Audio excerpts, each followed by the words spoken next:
Frog and Toad all year. The corner. Frog and Toad were caught in the rain. They ran into Frog's house. "I'm all wet," said Toad. "The day is spoiled." "Have some tea and cake," said Frog. "The rain will stop. If you stand near the stove, your clothes will be dry soon."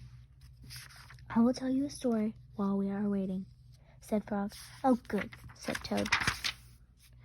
"When I was small, not much bigger than a pollywog," said Frog, "my father said to me, 'Son, this is a cold, gray day, but spring is just around the corner.'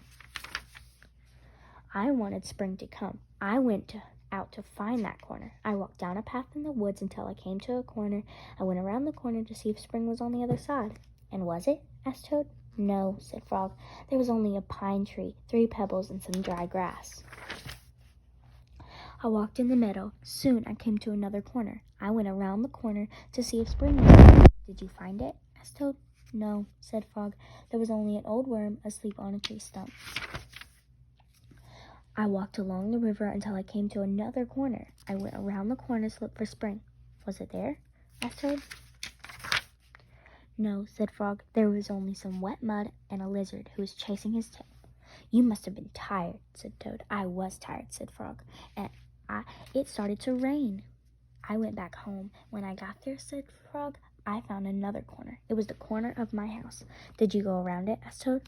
"I went around that corner too," said Frog. "What did you see?" asked Toad. "I saw the sun coming out," said Frog. "I saw birds sitting and singing in a tree. I saw my mother and my father working in their garden. I saw flowers in the garden." "You found it!" cried Toad. "Yes," said Frog. "I was very happy. I had found the corner that spring was just around." "Look, Frog," said Toad.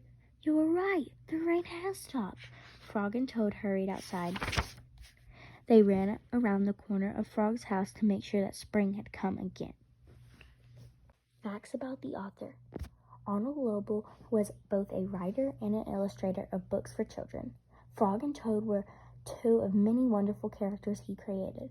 He got the idea to write about frogs and toads while sitting on his front porch. He thought about frogs and toads which look alike but are very different. Then he began writing about the characters we know today.